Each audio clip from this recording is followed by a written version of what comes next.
Bueno, presupuesto. No le podía dejar de preguntar porque hay varios reclamos y ha habido además paros en la universidad de los docentes, no solo por el tema salarial, no digo infraestructura, provisión para lo que son los distintos laboratorios que hay en la facultad de ingeniería, el CONICET, medicina, bueno. Bla, bla, bla. La verdad que aquella sentencia de que tiene más hambre que maestro de escuela, la verdad que tiene una vigencia atroz en la universidad pública.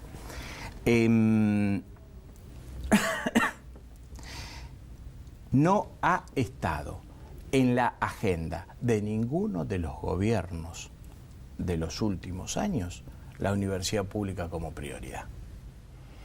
Hay otras prioridades: honrar la deuda, salud, seguridad, producción, especulación. Educación no es una prioridad de ninguna desde el advenimiento de la democracia y desde antes peor, entonces vos fíjate que los salarios universitarios son de los peores salarios que hay en el mercado laboral.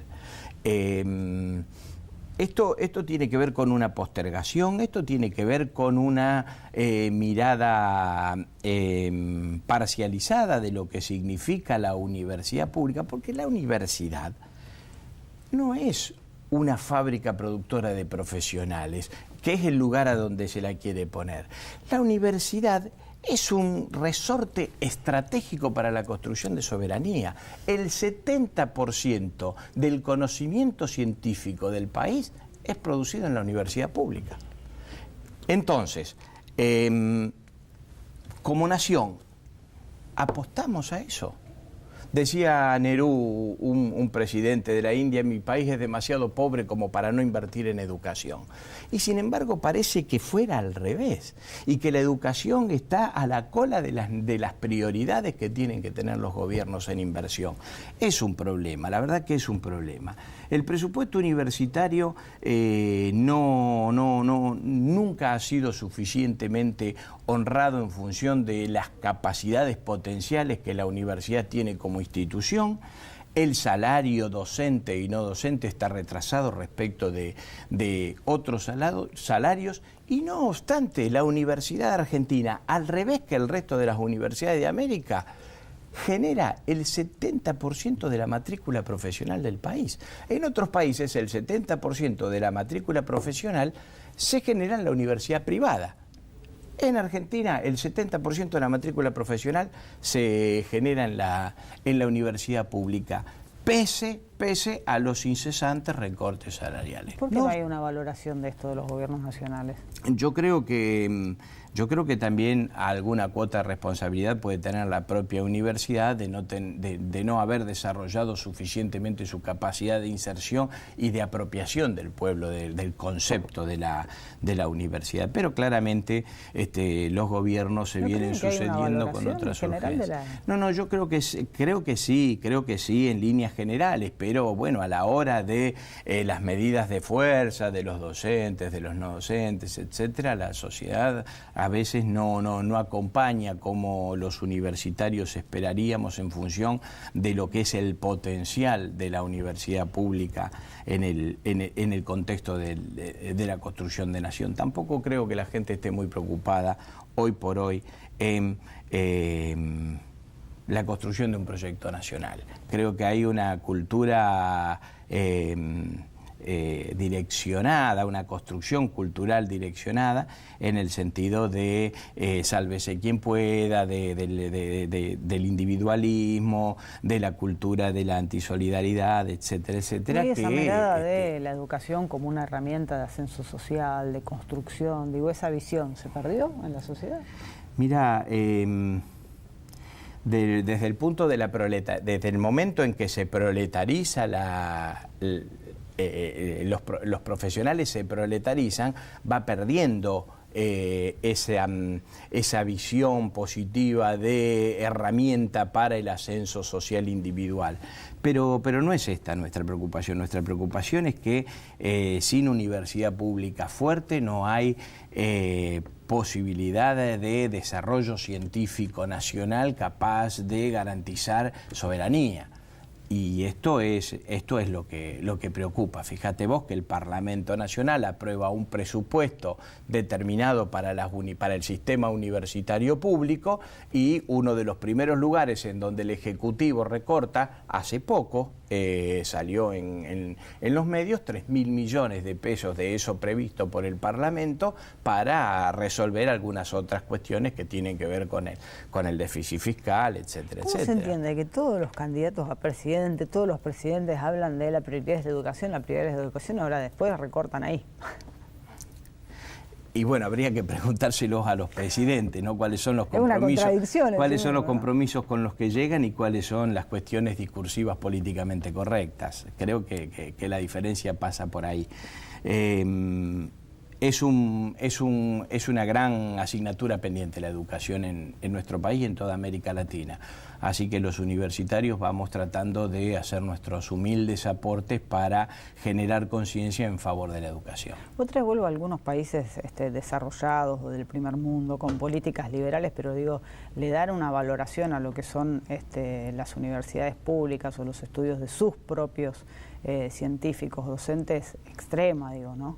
Sí, hay de todo, pero vos fíjate el modelo estadounidense en el cual la educación es un bien de mercado, que no existe ningún tratado de derecho y que de jovencitos nomás los chicos ya empiezan a hacer sus ahorros, etcétera, para algún día poder acceder a los estudios universitarios. Esto acá no pasa, la universidad es un bien social, la universidad es un derecho individual.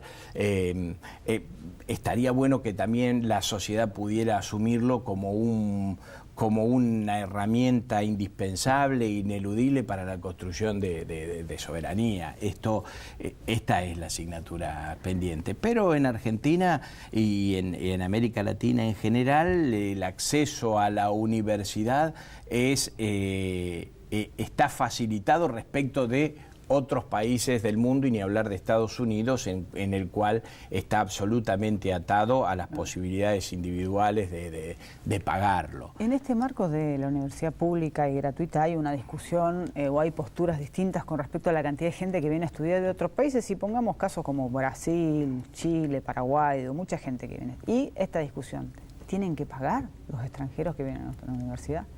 ¿Hay alguna exigencia, alguna contraprestación? Por supuesto que no, por supuesto que no hay ni debe haberla. Hay una película muy interesante de Michael Moore que se llama La invasión del mundo, en la cual aparece el modelo educativo esloveno. Yo me enteré a través de esa película, no conocía, en donde los eslovenos como pueblo reconocen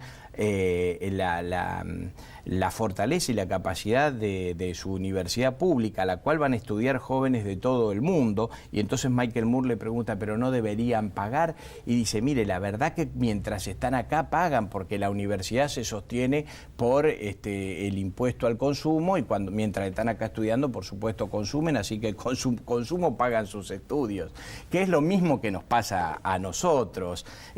Hay un mito planteado respecto de lo que gastan los extranjeros en la universidad argentina, en sus estudios, que los argentinos le pagamos los estudios. Eso es un mito. Porque, ¿cuántos extranjeros hay acá? ¿Cuánto es la planta? ¿Cuántos alumnos hay? En Rosario debe haber alrededor de 5.000 o 6.000 extranjeros estudiando en toda la universidad pública, por supuesto con una mayor concentración en la carrera de medicina.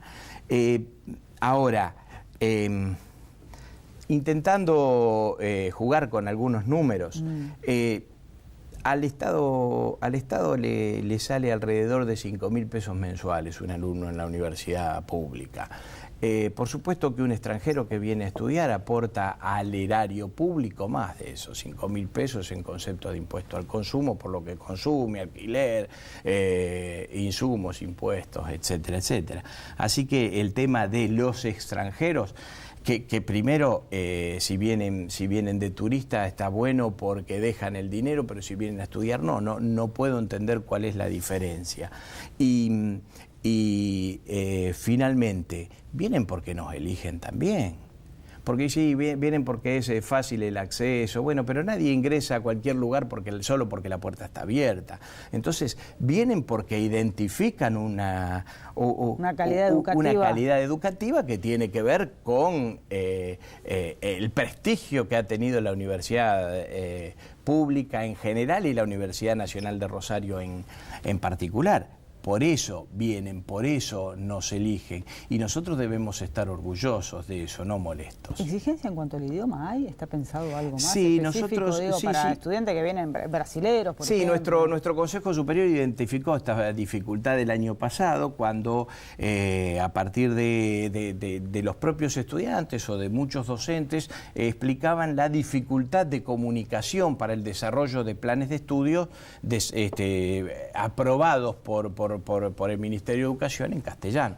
Entonces, a partir de eso, el Consejo Superior hizo una corrección y hace una exigencia mínima de dominio del idioma, porque, bueno, nosotros particularmente somos una escuela de medicina, no una escuela de idioma. Entonces eso? tenemos que... Hay una serie de certificaciones, hay varios certificados, como el FIRST en Inglaterra, que te exigen para determinadas cosas. Bueno, acá lo mismo, hay una serie de certificados que aprueba nuestro Consejo Superior que pueden dar cuenta de un dominio básico del idioma para permitirle el desarrollo de cualquier disciplina que elijan estudiar en la universidad. ¿Cuánto gana un docente universitario que recién inicia? Y si lo compara con el resto de los salarios de los estatales. El docente universitario gana poco, está muy atado al cargo, a la dedicación, a la jerarquía. No es lo mismo un jefe de trabajo práctico o un ayudante de primera que un profesor adjunto, asociado, titular. Hay diferentes jerarquías y hay diferentes dedicaciones. Hay docentes que tienen dedicación simple, dedicación semi, dedicación completa.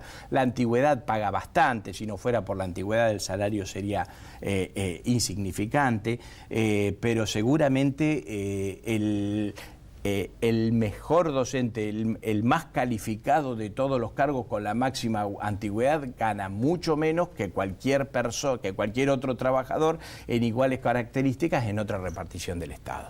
¿Debería haber alguna legislación nacional o alguna reforma de la Constitución que determine o disponga el tema del salario docente? Mira, yo creo que lo que debería haber es una ley de las universidades nacionales, que no estoy hablando de una ley de educación superior. Yo creo que hay que legislar a la Universidad Nacional per se, porque la Universidad Nacional en Argentina tiene una tradición que no es lo mismo que otras universidades de América y del mundo. Entonces, en función de eso, el salario debe estar contemplado con un piso de ley que le permita, a partir de ese piso, la discusión salarial a las gremiales docentes y no docentes, pero siempre sobre la base de un incremento progresivo que debería estar contemplado. Lo mismo para el presupuesto. El presupuesto universitario debería tener un piso desde el cual se discute la pauta de crecimiento anual. Vegetativo. Esto no sucede claramente. Muchísimas gracias. No, gracias a vos por la invitación. Gracias por estar con nosotros. Nos encontramos la semana que viene, el próximo lunes.